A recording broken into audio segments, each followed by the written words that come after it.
Shalom Bapak Ibu yang dikasihi Tuhan, kita sampai pada minggu yang kedua di bulan Januari 2026. Sebagaimana yang kita tahu dan kita sedang membahas tentang tema kita di tahun ini, yaitu penataan ilahi.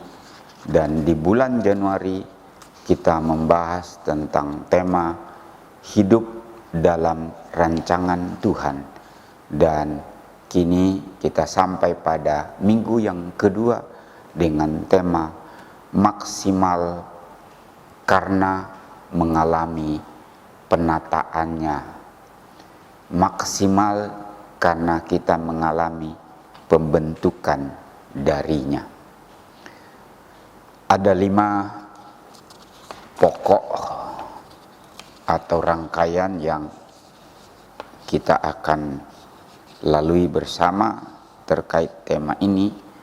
Yang pertama pendahuluan, yang kedua fase pertama, fase kedua, fase ketiga, dan sampai pada kesimpulan. Kita mulai dari pendahuluan yang berisi tujuan, manfaat, dan inti. Apa tujuan dari tema ini? Yaitu maksimal karena mengalami penataannya.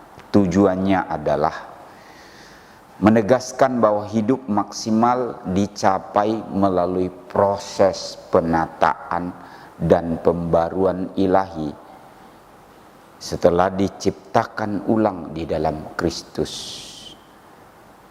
Saya ulangi, tujuannya adalah untuk menegaskan bahwa hidup maksimal dicapai melalui proses penataan dan pembaharuan ilahi setelah kita lahir baru.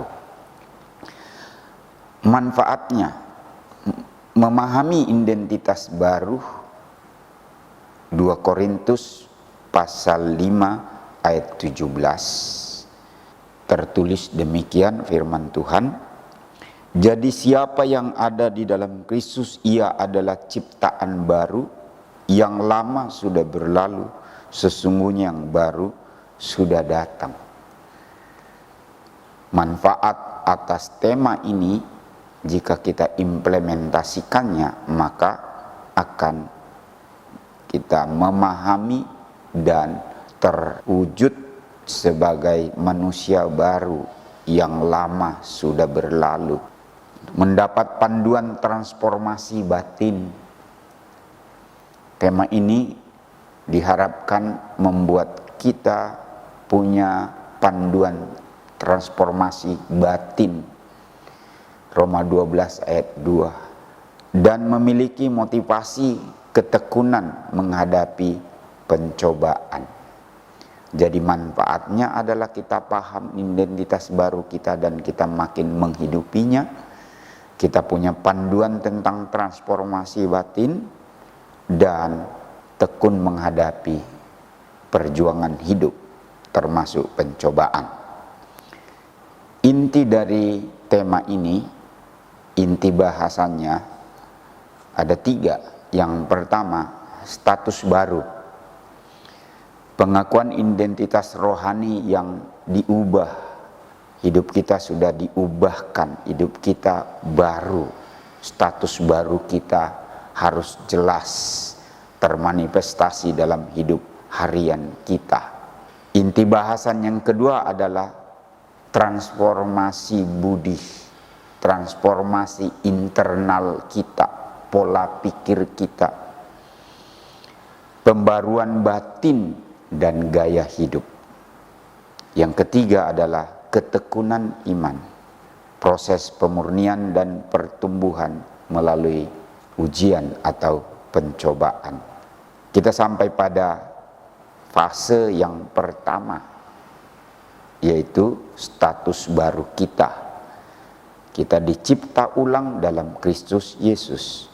Penataan dimulai dengan perubahan fundamental pada status dan identitas rohani kita. 1. Identitas yang radikal. 2 Korintus 5 ayat 17 saya akan baca ulang. Jadi siapa yang ada di dalam Kristus, ia adalah ciptaan baru. Yang lama sudah berlalu, sesungguhnya yang baru sudah datang. Status rohani berubah drastis dari budak dosa menjadi milik Kristus. Hidup tidak lagi berpusat pada diri sendiri, melainkan pada Kristus. Identitas radikal. Yang kedua, fase baru ini adalah tujuan eksistensi.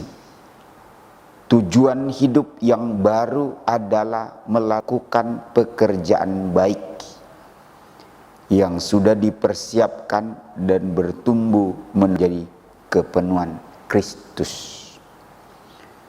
Fase yang ketiga, transformasi budi dan gaya hidup. Saya ulangi, fase yang kedua adalah transformasi budi dan gaya hidup. Ini adalah penataan nyata. Perubahan status harus diwujudkan dalam perubahan internal dan eksternal secara keberlanjutan. Yang pertama, kelahiran kembali diawali dengan pertobatan dan pengakuan pada Kristus sebagai Tuhan dan Juru Selamat pribadi kita. Kita berbalik dari keberdosaan kepada hidup baru untuk taat dan patuh kepada Tuhan. Fase transformasi budi dan gaya hidup yang kedua adalah pembaharuan budi. Roma 12 ayat 2. Pembaharuan manusia batinia harus terus terjadi agar cara berpikir diubah sesuai firman Tuhan, tidak serupa dengan dunia atau cara dunia berpikir, dan fokus pada perkara yang ada di sorga, yang ada di atas. Transformasi budi dan gaya hidup yang adalah fase kedua yang ketiga, relasi kuat. Yohanes 15 ayat 4. Transformasi terwujud melalui prioritas penuh pada relasi atau intim dengan Tuhan. Kita harus tinggal di dalam Kristus, melekat terus menerus pada pokok anggur. Yohanes 15 tadi itu. Relasi intim dengan Tuhan melalui doa, pembacaan, renungan, mendengar firman Tuhan, dan menghasilkan buah roh serta menjadi saksi. Fase yang ketiga, ketekunan dalam pembentukan. Tekun terus menerus walau sedang dalam ujian. Penataan adalah proses seumur hidup yang diuji dan dimurnikan. Saya ulangi. Penataan adalah proses seumur hidup yang diuji dan dimurnikan. 1. Pembaruan konsisten. Kolose 3 ayat 10. Manusia baru harus terus diperbaharui melalui pengenalan yang benar akan Allah dan ketaatan aplikatif. 2. Bersukacita dalam ujian. 1 Petrus 1 ayat 6 dan 7 menekankan itu. Pencobaan adalah proses ilahi yang harus dihadapi dengan sukacita. Ini adalah ujian yang memurnikan iman, yang nilainya lebih berharga dari emas. Yang ketiga, iman yang tidak kandas. Fase ketiga ini yaitu ketekunan dalam pembentukan. Yang ketiga, iman tidak kandas. 1 Timotius 1 ayat 19. Pembentukan iman harus lulus ujian dan dipertahankan dengan hati nurani yang murni, tidak bertindak bertentangan dengan kebenaran. Jadi ketika ada pergumulan hidup, jangan sampai kita melangkah melakukan yang bertentangan dengan kebenaran.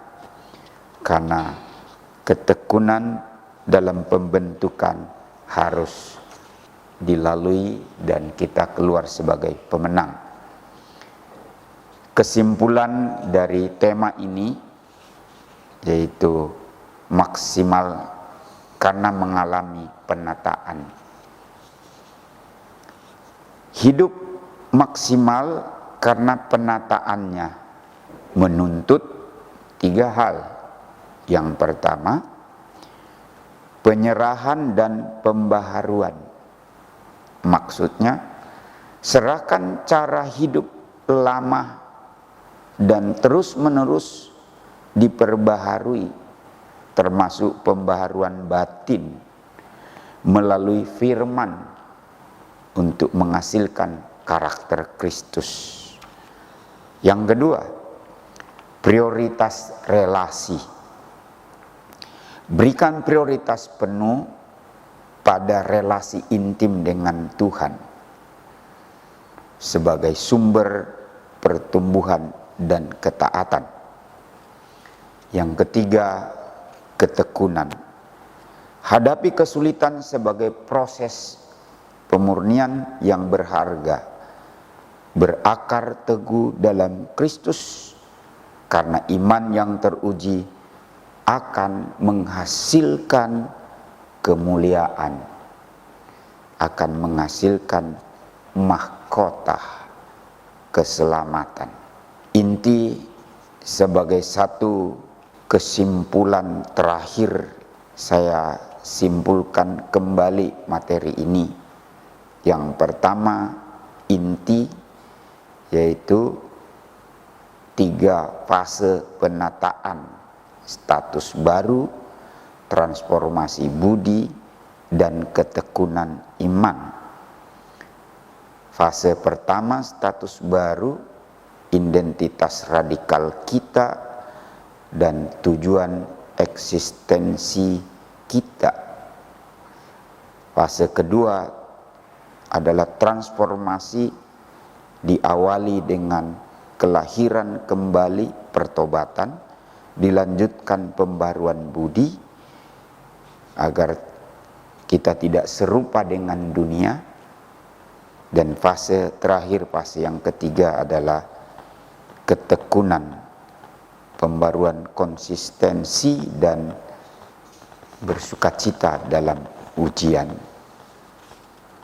Jadi kita akan maksimal jika kita mau mengikuti proses atau penataan. Pasti Allah akan menata, memproses kita, membentuk kita untuk menjadi anak-anaknya yang semakin bermanfaat bagi ciptaannya, dan untuk itulah kita diciptakan kembali. Tuhan memberkati kita dan kita menjadi maksimal dan kita rela patuh mengikuti penataannya. Tuhan menyertai dan memakai Bapak Ibu semua. Haleluya, Immanuel. Amin.